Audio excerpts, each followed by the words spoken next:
Slendy, ego, Slendy, ego, Slendy, ego, Slendy, hey, you already know what's up. What's that? Another home run. You should know the job ain't done till we hold that trophy up. Hey. What's up, everybody? Welcome, episode 565 of the Talking Friars podcast and YouTube show. Ben Fadden with you here. It is February 17th, 2024, and it's been a busy morning already in Peoria at the Peoria Sports Complex for the San Diego Padres. Eric Kutsenda, the interim chairman, and then obviously Eric Grupner. Both of them spoke today to the media, and this was obviously Eric Kutsenda's first public comments, like to the media on camera, so we actually know that the dude is a actual human being and actually exists. We got to see that today, so there's some takeaway. There's not a lot of takeaways, but there's some takeaways from it. I'll play some audio, some video as well, courtesy of Sammy Levitt. From that, Eric Grupner, some of the comments that he made, I'm sure that's going to make some Padre members happy. Not, and yeah, so let's just get into that. I will get to the comments, obviously. If you want to join the show, you can click that link that is pinned up at the top of the chat. I appreciate everyone's time here on this Saturday. By the way, Ha-Seong Kim, he also spoke to the media briefly today, and he was saying how he didn't expect it at all, him being moved, getting the news from Mike Schilt that he was going to go back to shortstop from second base. But he says, I think it's a really big motivation for me to, really go play good shortstop. And he respects Xander for being able to, do that. And obviously Xander had some positive words for Ha-Seong Kim yesterday when he spoke to the media, and Mike Schilt obviously had positive words about Xander and about Ha-Seong Kim. So Xander's out there again taking ground balls at second base, obviously, and there's video out on social media about that as well. It's going to be a storyline, like there were storylines going into spring training about Jackson Merrill and Graham Pauley and Jacob Marcy and Manny's health, starting pitching. Who else are the Padres going to add? Closer. There's a lot of storylines. Another one now is Xander Bogaerts, that transition to second base. How is that going to play out? So that's obviously something that we're going to be keeping an eye on for sure. Let's, without further ado, get to what Eric Kutsenda said here to the media. These were some of his opening comments. I'm not going to play the whole thing. I want you to go watch Sammy Levitt's video that he posted on his YouTube page. Does great work for 97.3 The Fan. But these are just some of the things that stuck out to me. And if I don't play some of the moments that stuck out to me, I will at least go mention them and after this. Thanks for coming out. We just finished our first opening team meeting led by Mike, and what I can say is just a lot of alignment around what we're headed, what our objectives are for this year, a lot of excitement, a lot of talk about continuing Peter's vision for what this team can be and should be, not only for itself, but also for the city of San Diego. So we're off and running, and happy to answer any questions. For the audio audience, this is Eric Kutsenda talking that you just heard there, because some have not heard him talk. Actually, we all had not heard him talk going into today. Eric, why is payroll $100 million less than it was last year? How would you sum that up? Yeah, I think we went into the year with the view of assembling talent and balance for the team. Payroll is an output of that, and I think as AJ's described, we're not necessarily done. It's been a kind of an odd free agent market evolution this year, and so we're marching toward building the talent pool that we think can win this year. All right, I want to stop that there, because output, that word was said multiple times by Eric Kutsenda today, and it kind of felt like these were like AI answers, just automated generated answers. Because would Peter Seidler say output?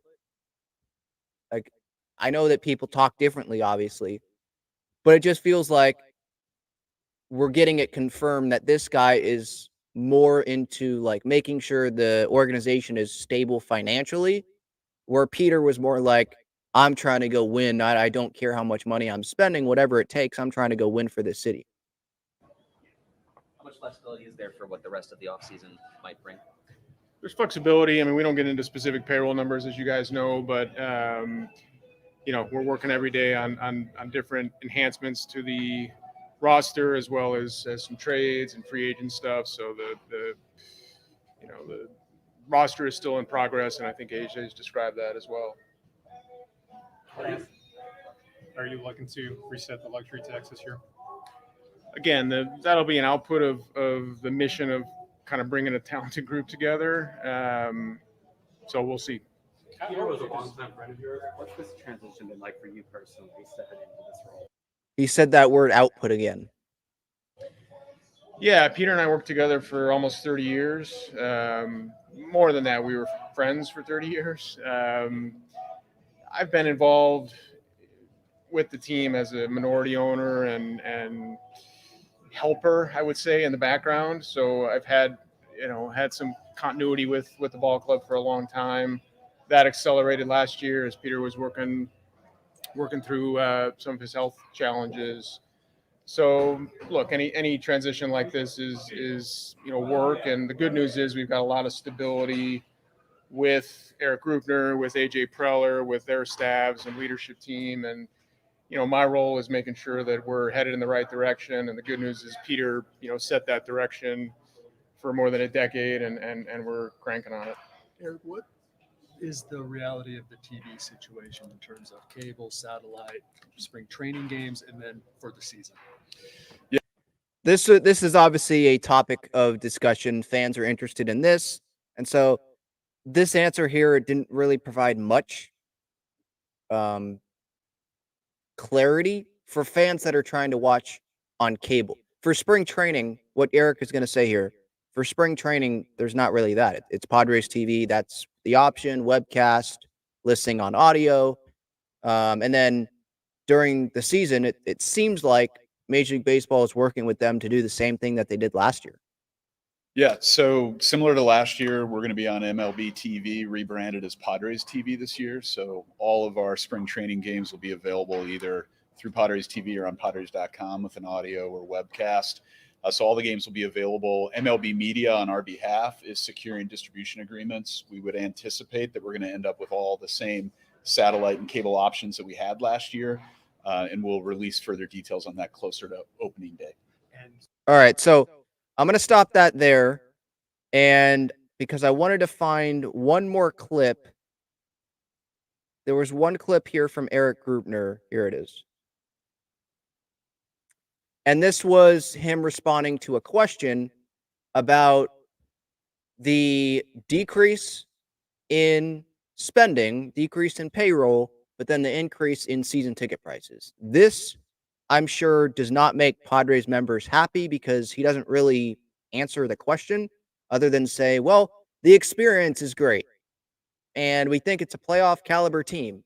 Well, last year you thought that too and didn't make the postseason. It's not like they made the postseason and went on this big, postseason run. Last year, their big numbers. How do you square that with rising season ticket costs? Yeah, so once again, I would begin by saying that we're incredibly thankful for the fan support we've received. Just answer the question, Eric. Just answer the question. Experience, the field, the team that's been on the field the last couple of years, and the team that we're going to field again this year is an exciting and we believe winning in this year playoff caliber brand of baseball. And we feel good about the experience we deliver to our fans, and incredibly thankful they continue to show up and support us.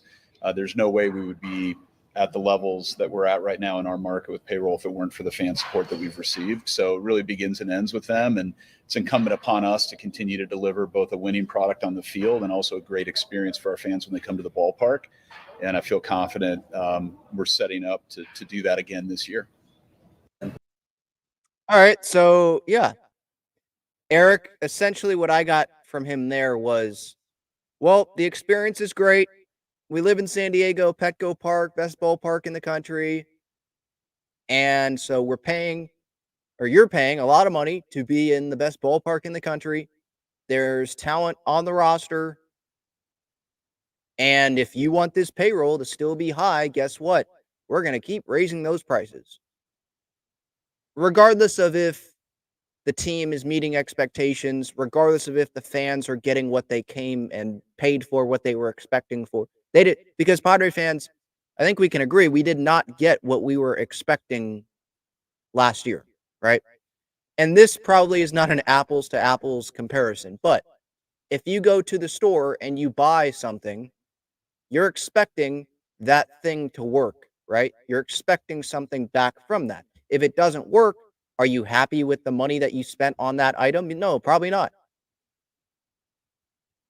And if it's the wrong thing, maybe you try to return it, right? There's no refunds, obviously, here with season tickets. And so I know it's not a great comparison, but last year, the Padres fans, Padres members, those that were, going to all the games or half the games, my family has a half season plan.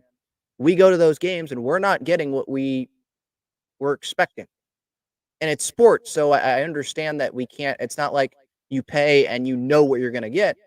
But with the expectations of last year and the prices just continue to go up, going up again when you miss the postseason, and then you're lowering payroll and there's all these star players that are not returning to the team. I know there's stars on the team still, but there's all these stars that are not returning. And you're telling Padres fans, no, you've got to pay more money than what you paid last year to watch a non-playoff team that had more star players on it than this year. Because not every Padres fan goes to the ballpark caring about what happens with Matthew Batten's performance or what happens with Pedro Avila's performance, right? Some are there to watch these star players, and some are there to watch Juan Soto. He's not there. Some are there to watch Blake Snell. He's not there. Josh Hader, you probably don't come to the ballpark to watch Josh Hader, but that's a very added benefit, and you're looking forward to, oh, we got Josh Hader in the bullpen at the end of games. That ninth inning, that's pretty electric. He's not there. I'm not saying like they didn't bring talent in. Like these relievers that they brought in could be really good, and I like where the bullpen is at. But I definitely understand Padres fans, their frustration with the prices increasing when the performance last year wasn't good enough, and it looks like the roster on paper is not as good as the roster was last year. So I get like Gallagher Square was renovated, and again the experience thing that Eric Grubner is talking to, or he's pointing at. Yeah, I get that. There's that, and that is a valid point, but you can't just keep increasing these prices every year. You're increasing the prices every year. I don't think that's fair to Padres fans. I mean, because Padres fans, they put in a lot of work at work to be able to pay for this stuff. And then when it increases, and I don't know everyone's personal situations, but let's say your salary doesn't increase. Well, guess what? That's taking more money out of your pocket. And, where you have to, some families have had to make the decision where, okay, are we going to pay for season tickets or are we not? And we're just going to go to some of the games. Are we going to have full season, or do we have to bump it down to half? Do we go from half to quarter season? Do we go, or is quarter season an option? Half to like 20 game package or 10 game package, and the Padres, didn't they? This is a little bit of a thought off of this, but didn't they like release a post on social media this offseason about how there were limited season ticket packages available in the upper deck, but they were saying that there was this long wait list? Why did they even announce that? Shouldn't they have emailed those people on the wait list and said, hey, here you go, we're offering these season tickets, instead of announcing it publicly? So I don't know how many are actually on the wait list. I don't know how many season ticket holders they actually have. I'm sure it's less, or at least maybe it's not less because people on the wait list just took those 2023 member spots, but it's not the same group. And I know every team will say, well, it's not the same group. Even if you won the World Series last year, it's not the same group of members. But I'm talking about like a substantial number. Probably, maybe they're still members, but they lowered the package. They're not full, they're half, or they're not half, they're 20 game package or whatever. So I know that information is not going to be shared publicly, but I'd be very interested. Just like I'd be very, moving to a different thing here. I'd be very interested in being in that meeting today with Eric Kutsenda. I don't know if he talked to the team, but introductions is what he was referencing, and Mike Schultz's speech, like how that went. Peter Seidler's family, they were there. His kids and his wife, Sheil, was there. I believe I think Kevin A said that. I just want to confirm that Kevin said that. I think he said that this morning. Yeah, this was a few hours ago. Padres about to conduct start of spring meeting in the clubhouse where manager and top executives address the team. Among those in attendance today are Peter Seidler's wife, Sheil, and their children. That has to be inspiring to the Padres players. I sure hope it is. Seeing that family in there, I mean, that was probably an emotional scene there. So that's something where it's like, man, that's a moment that I wish there were. I mean, the family probably doesn't wish there were cameras, but I think fans probably wish there were, just to see what that environment was like. And then compare that to what the speech was, what the environment was last year with Bob Melvin, obviously. So players, as of now, they are hitting on the field and doing workouts. Today was the first full squad workout. Yesterday was the first day of full squad where players were reporting. Physicals, I believe, were being done, that sort of stuff. Today was like the workout, first workout day. And Peter Seidler would usually talk, I believe, on day one, him and Eric, they would talk before the first full squad workout. So Kutsenda talked on the same day that Peter, I believe, usually would. So he, though, is not Peter Seidler. I think we all know that. That is pretty clear that Eric is not someone that is going to speak to the media all the time. He's not someone that's going to go on Ben and Woods and talk with them a few times a year. I don't see that happening. That person is going to be Eric Grubner. And like Eric has taken on that role because he knows that Eric Kutsenda is not Peter Seidler, right? And it feels like Kutsenda is not going to be the chairman full time. The ownership is going to be in the Seidler family, but I would be surprised if Kutsenda is the chairman long term. It just doesn't feel like that is what he wants to do. He was Peter Seidler's friend and worked with him for 30 years, right? So it made sense, and he's a financial guy, it seems like. It made sense for Kutsenda to take that spot. But I think long term, the Padres, or Eric Kutsenda as well, probably wants someone else in that spot. Kutsenda probably would stay in the organization, but I think he probably doesn't want to take on that chairman role long term because it doesn't seem like he's someone that wants to be speaking publicly all the time and get the attention on him as, oh, the chairman of the team. He's not spending. So I don't know if it would be someone in the Seidler family. I don't know if it would be some minority owner that comes in and ends up being the chairman. I don't think Eric Grubner would take over as the chairman. I think he would just stay as the CEO. I don't think it's like Sheil Seidler. I don't think she's someone that would do that. So I know Rob Seidler has been mentioned. Would Tom Seidler do it? I don't know. He's more of like a community. He's more in the community, right? Community type guy in that role in their front office. So I wonder who it would be. And maybe it takes a couple of years to find that person.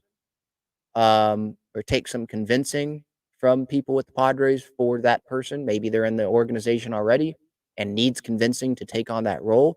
It just doesn't seem to me like Eric Kutsenda really wants to be the face of the franchise, and as Padres chairman. And when you're the chairman of the team, I know there's other owners, chairmans, if you will, of teams that don't speak, like the Red Sox. John Henry doesn't speak to the media, and that pisses Red Sox fans off.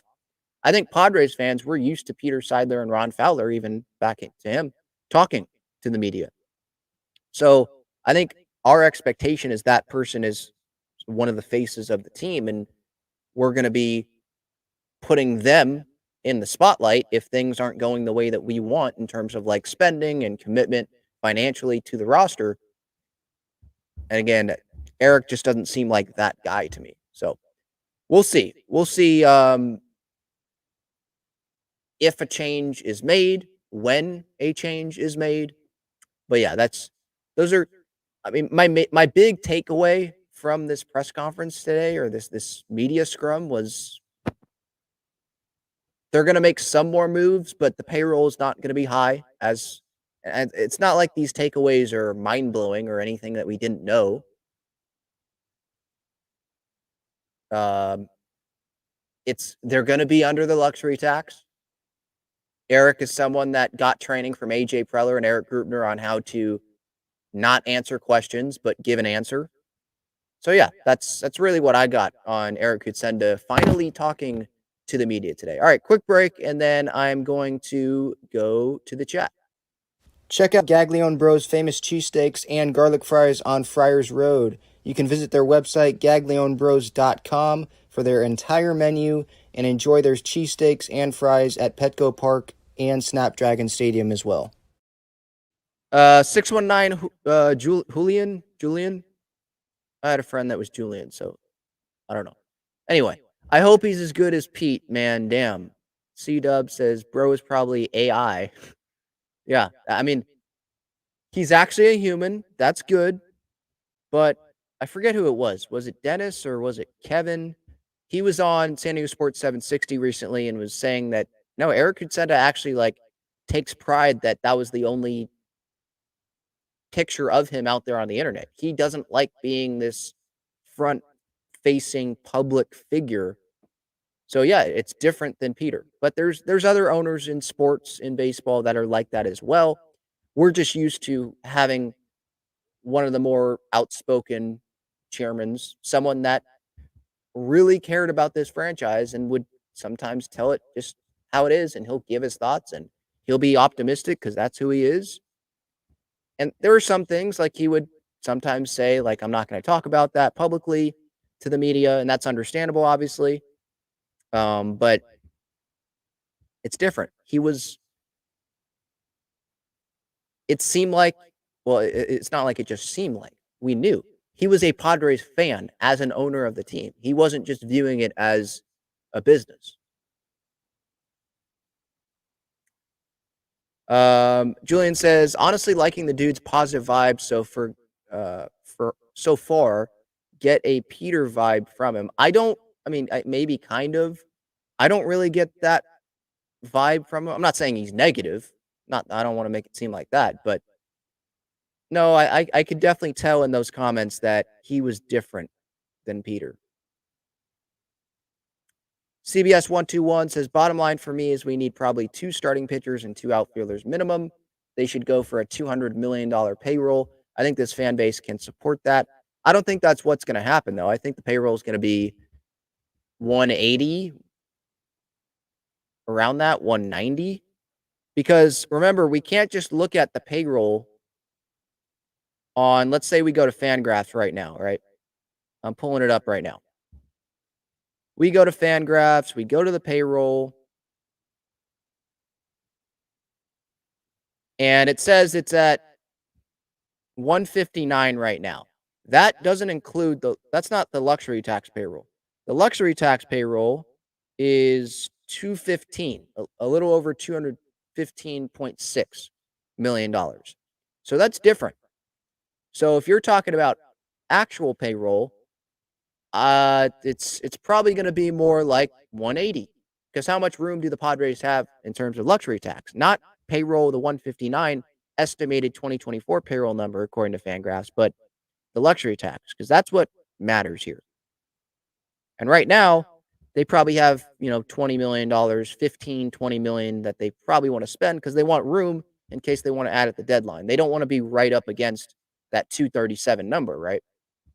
So, yeah, $200 million payroll, I think that's out the window. I would be pretty surprised if that were to happen. But as for your previous words there, probably 2 starting pitchers. I think 1 is what they want.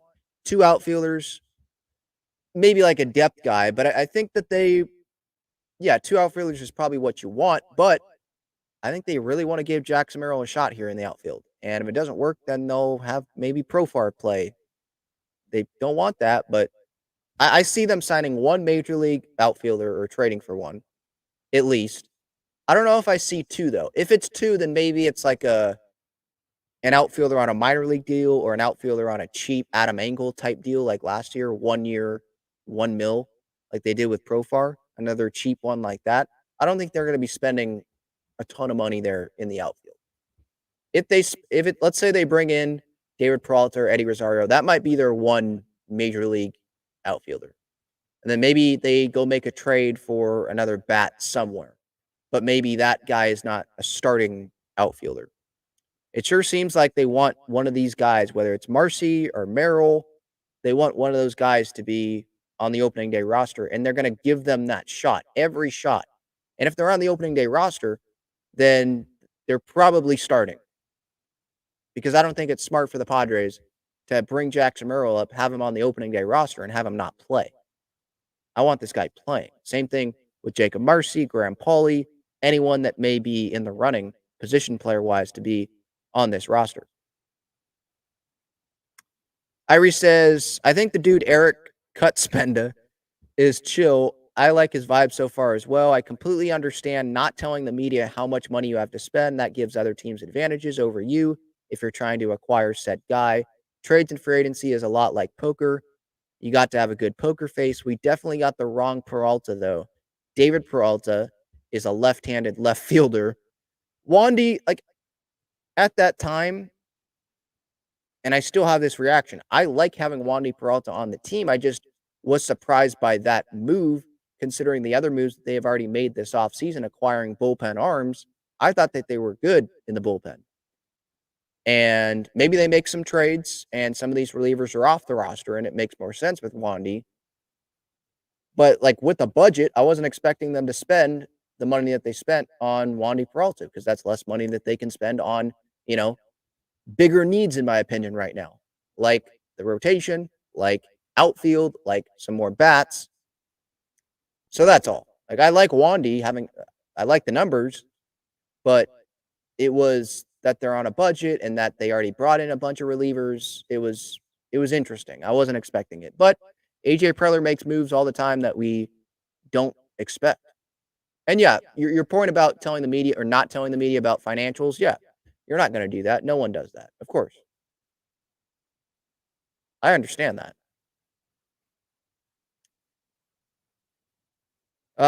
Okay, I think that's going to do it. Talking for Hours, episode 565.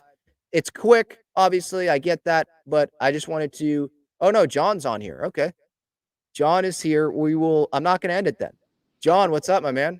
Oh man, I listen. If you got something to do, I totally understand. No, I don't. Go ahead. Oh, yeah. Great. Yeah. Happy Saturday. Yeah. Yeah, and we finally get to see Kutsenda finally speak. Oh my gosh, what a happy Saturday it is. How are you doing, Ben? I'm doing well. Yeah. What did you think about Eric's comment, or both Erics? Eric and Eric were out there today. Oh yeah, we got to talk now. We got to make the call, the two Erics right now. Yeah. I think. I mean, we all knew it was going to be a vague kind of press conference. I wouldn't be surprised if we get even more vigor comments from Kutsenda. But I think the most interesting thing for me, I kind of pulled from it, was the comments about AJ Preller. And obviously, it wasn't a direct kind of, I don't know, grilling, I guess is the right word, about AJ Preller or whatever. But I definitely got the sense that he's kind of on thin ice, I guess, in terms of where they kind of go from here, I think, because obviously it's a change of the guard in terms of the ownership group and everything like that. But I definitely got the sense that, AJ Preller has to show up this year and he has to produce something on the field. Now, that being said, it also seems, again, we're all getting these vague comments, so we're kind of going off vibes, really, from whatever they're kind of talking about. But it seems to me that they're not done. The Padres are not done, and they're definitely going to make a trade or something of the sort. But then again, I think they're also really comfortable with going with their minor league system and, having a year where they're just going to figure out who's good and who's not, and maybe getting some major league time for some of these guys. And it just seems that they're okay where they're at right now, but they're not satisfied, if that makes any sort of sense, I guess. Yeah, and they definitely should not be satisfied with their outfield. And the starting pitching that they have. I mean, I like the arms that would be competing for those last spots, but I prefer those guys to be not the number one options, at least until they prove that they can be, actual rotation arms like Johnny Brito and Randy Vasquez and guys like that. Yeah. But yeah, for those that don't really know about what Kutsenda said about Preller, it was pretty much, and tell me, John, if I'm wrong about this, it was pretty much him just saying about how, yeah, we're all accountable and AJ is accountable. He called him like the best talent evaluator in the game, and that's all great. We understand his evaluation, We get it. his talent, but the results have to show on the field. And Dennis even mentioned in one of his questions about no 90 plus win seasons yet. So, Yeah. like, yeah, they were trying to get something there out of Eric Kutsenda. Mhm. And yeah, Kutsenda was like pretty much just saying about accountability. AJ's talented, but like he did say but in there. So yeah, and this isn't a surprise either. Like we knew that no one liked AJ more than Peter. And so we knew that Eric coming in here, he was going to be AJ was going to be more on thin ice with Eric Kutsenda than with Peter Seidler, obviously. Yeah. I'm very curious. I don't want, I mean, I don't want this to happen because I want the Padres to make the postseason and go on a deep run. But if that doesn't happen, yeah, I'm going to be very curious to see if AJ does stay and they give him 2025 because some of the young guys will be coming up in 2025 and see that talent through. Or are they going to say, I don't care. Look how many years that you've had. You're going to be on your 10th season, whatever it is, here as the GM of this team. And if they don't make the postseason, that's going to be one postseason appearance in 9 full seasons with this team. And that other Yeah. postseason appearance in 2020, Yeah. that's not good enough. And these prospects that you drafted, you helped develop a little bit, that's great. We appreciate that. But guess what? Those prospects are still here if we fire you. So whatever, you're gone and we're going to bring someone else in. I wonder. It doesn't seem like Grupner is a huge fan of AJ either, based on some of the past comments as well that he made in the offseason and I think at the end of last season as well on the radio. So, yeah, AJ, I think he has to know that this is a huge year for him. And maybe, I mean, I hope he viewed last year as a huge year for him, but I think he knew, like with Peter there, he could convince Peter to have him still stay. Yeah, I mean, definitely AJ Preller had definitely had the best job security in the entire Padres organization. There's no doubt about that. But yeah, I mean, it is a new leadership, and Kutsenda has been part of the ownership group as well. And I'm pretty sure he has to be in those preliminary meetings when they're saying like, okay, we're also going to sign Xander Bogaerts for an 11-year deal. Oh, and we're also going to send Manny Machado. Oh yeah, by the way, Yu Darvish, yeah, he needs to be extended too. I imagine there's definitely, some sort of dynamics where, listen, are we really going to do this? You know what I mean? Like we don't have unlimited money, and it's just one of those things where there is a change, and we can't deny that, especially among the ownership group. And it pains me to say, but I mean, like the days of Peter Seidler are no longer here, and we have to look towards the future. And the future is in our prospects. The future is in the talent that we have already acquired. I don't. I mean, obviously, we didn't get a whole lot of talk about where the payroll goes and everything like that. But I think irregardless, there is going to be a change in terms of where the money is going to be spent, how we're going to spend it. Are we going to go for these long-term deals anymore? Because obviously the MLB seems to be going that way. Or are we just going to be playing it safe? So long as we don't have a TV deal or or we're not a big market team, say as the Dodgers, there definitely seems to be a change in the air from all these interviews and everything like that. Beyond Mike Schilt and Xander Bogaerts moving from shortstop to second base, it seems that Yeah. there's a lot bigger stuff going on that we'll have to figure out in the years coming on. Honestly. Yeah. What did you think about, while I have you here, Xander to second, Kim at short? Kim was saying this morning that he wasn't even expecting that. Xander hadn't been taking ground balls at second, so maybe it could have been handled a little bit better. At least if you're Yeah. the Padres, you're trying to have Xander be the most prepared at second base, and maybe should have told him and have him take some ground balls at second base in the offseason. But maybe they were like, yeah, he'll have time in spring training. But yeah, your thoughts on that? Yeah, I mean, I am a pro Xander Bogaerts person. I do not care what other people think about Xander Bogaerts and say that, he was a bad trade or why do we get him or anything like that. I'm like, he's a good talent. Like it's good to have him on the team, rather than not have him on the team. That being said, I think I admire Xander Bogaerts for kind of putting his ego aside and, take going along with what the team is. It definitely seems that there is a different vibe among the clubhouse of a camaraderie that was definitely lacking last season for sure. I think about the time that I think is it Juan Soto or somebody got plunked after he got hit, or yeah, Juan Soto hit a home run or whatever, and everyone was trying to fight someone got plunked and stuff like that, and no one fought for each other, kind of thing. Yeah. It definitely seems that there is a different clubhouse vibe than last season, judging by all these interviews.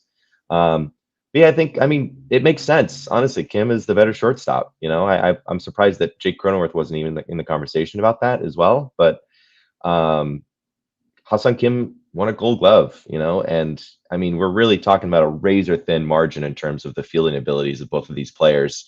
That whatever position they're at, I feel confident that they're able to make these great plays on the field and provide some sort of solid defense for any sort of pitcher that's going to come in, that we as the fan base don't necessarily feel confident coming in. So I mean, it's a good move. We'll see how it translates on the field.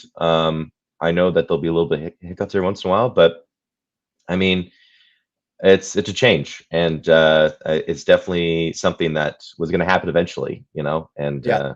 in a way, I'm just a little surprised as well that it happened so soon, that Xander Bogaerts didn't put up a fuss, or there's no Dennis Lin article saying, well, Xander Bogaerts was, had a real big problem with, the way that Mike Schultz said it, what I mean, like he did have an issue, but Sure, yeah, he played it off as no 15 seconds. It took 15 seconds or whatever you said to, say, okay, I'm willing to do it if this is what you guys. He mentioned that too. If this is what the Padres thought, if this is what you guys thought was best, yeah, then yeah, okay, yeah, I'll do it. And if he would have said no, I mean, doesn't that make it just more like miserable for him because he has to talk to the media about it because it would get out eventually because the Padres would be pissed off at Xander.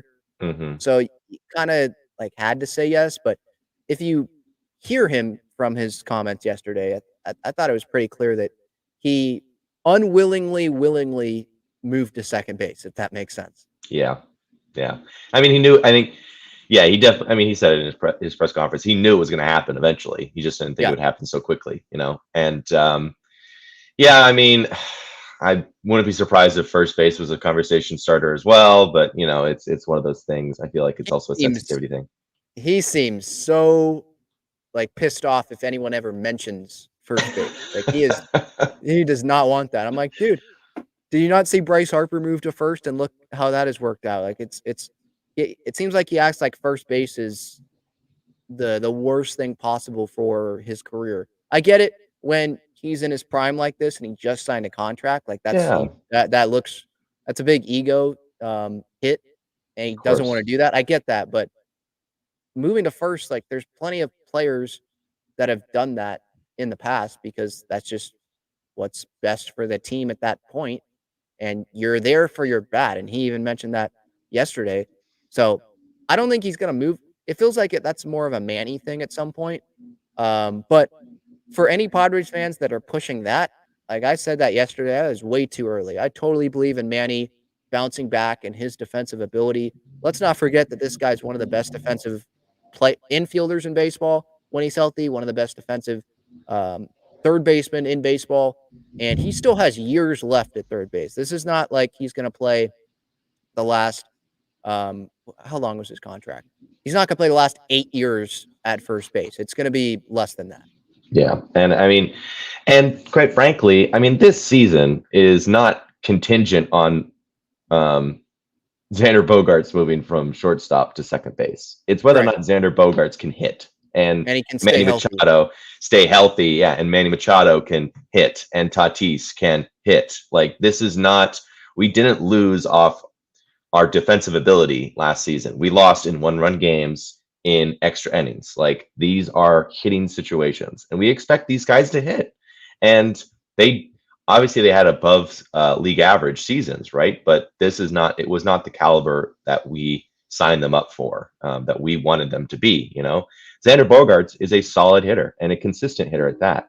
And while he definitely got a hot start, I mean, he definitely didn't show up when we needed him most. And that goes for Manny Machado and Juan Soto and all and stuff like that. But yeah, it's all contingent on whether they hit. And I would imagine there's a lot. If say for example, Mike Schilt came out and said, Xander Bogaerts is going to hit fifth now in the lineup, that would be a bigger concern, I feel, than him moving to second base. And if anything, he's just moving 90 feet or something like that. Come on, man. It's not the biggest deal in the world. But I mean, again, we'll see. A lot is riding on this season, and I think this is the season of low expectations. I'll say that much. But we'll see. I don't know. Wait, what's your gauge, I guess, on this upcoming season? Are you confident? I mean, from a scale of 2023 to where we are now, where do you fall on that line? I guess I'm curious. Yeah, I mean, going into 2023, I was super World confident. Series, World Series or bust. Yeah, I get it. Yeah, like everyone was. I think the expectation should be getting into the postseason. I think that's not having your expectations be too low, and it's not having your expectations be too high. And if they make the postseason, I assume they're going to be playing pretty good baseball. So then I would probably say win the wild card series. And I mean, I would hope you win the DS, but that might be asking too much. It's hard to really go that far in advance, but yeah, make the postseason. I think that's my expectation for this team, assuming that some moves are made, because it feels like moves have to still be made based on what this roster looks like right now. If injuries happen, if there's underperformance, then yeah, the expectations are going to change mid-season. But yeah, right now, the expectation. My expectations are not set for October.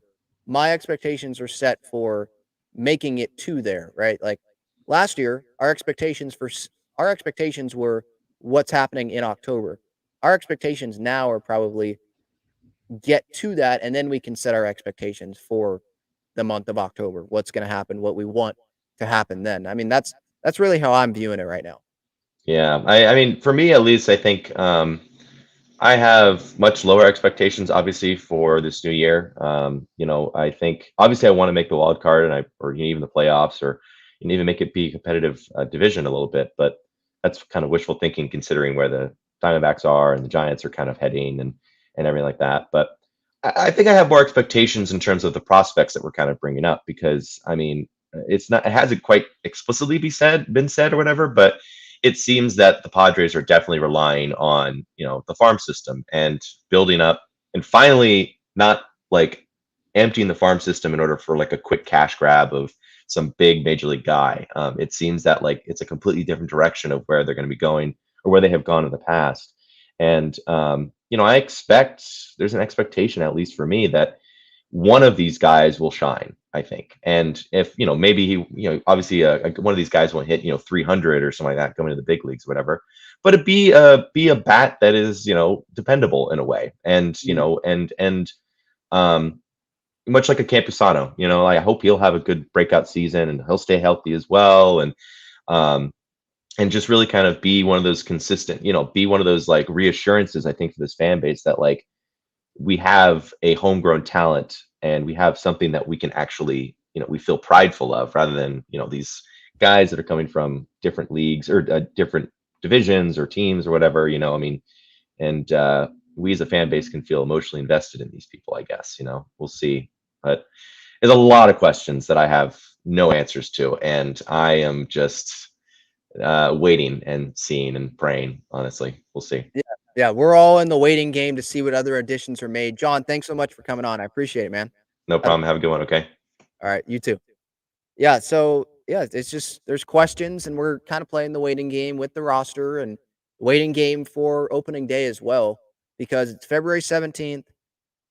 And it feels like maybe some people think that the season is right there. For me, I still feel like, man, there's still a ways to go before the season. We still got over a month and the Padres, they start their season early.